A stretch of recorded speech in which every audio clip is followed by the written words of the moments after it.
मीरान,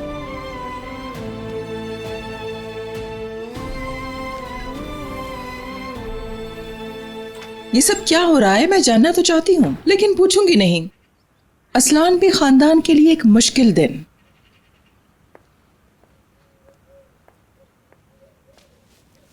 लड़ाई झगड़े फसाद जिस दिन हवेली में नहीं होते मैं बहुत परेशान हो जाती हूँ। नई दुल्हन, आजकल आपकी बातों के चर्चे बहुत हो रहे हैं। अम्मी। चुप रहो गोनल।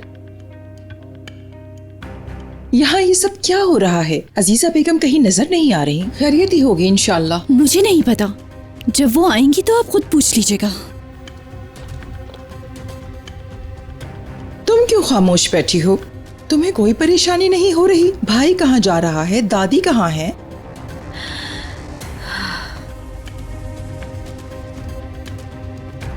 हाँ, पागल लड़की। मैं जिससे कुछ पूछती हूँ भाग जाता है वो। और तुम, क्या तुम भी कुछ नहीं जानती हो?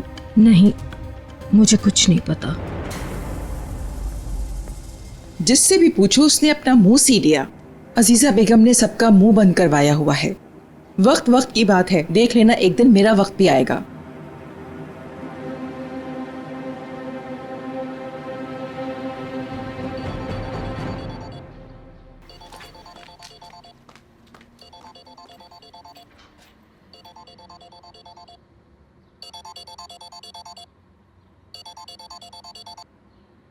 बाबा, मेरी बेटी कैसी हो तुम? ठीक तो हो ना? मुझे सब कुछ पता चल चुका है। आजाद ने मुझे सब बता दिया कि क्या हुआ था। मैं आ रहा हूँ अजीजा से बदला लेने। बाबा, यहाँ आने की जरूरत नहीं है, मैं ठीक हूँ बिल्कुल। आपके आने से मसला बढ़ जाए। बढ़ता है तो बढ़ने दो, अब रह ही क्या गया है।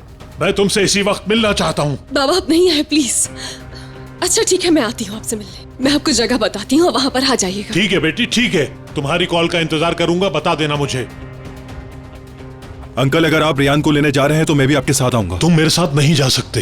तुम नहीं जाओगे, मेरी बात समझने की कोशिश करो। अजीजा ने ये खेल सिर्फ इसलिए खेला है कि वो जानती है कि तुम रेहान से प्यार करते हो। देखो, अगर तुम रेहान की मदद करना चाहते हो तो तुम अपने माँ बाप की आंखों के सामने रहो और किसी को भी महसूस मत होने देना। रेहान की मदद करने के लिए तुम्हारे पास सिर्फ एक यही रास्ता है। अंकल, मुझे रेहान की फिक्र है और जो आप कह रहे हैं वो मैं नहीं कर सकता।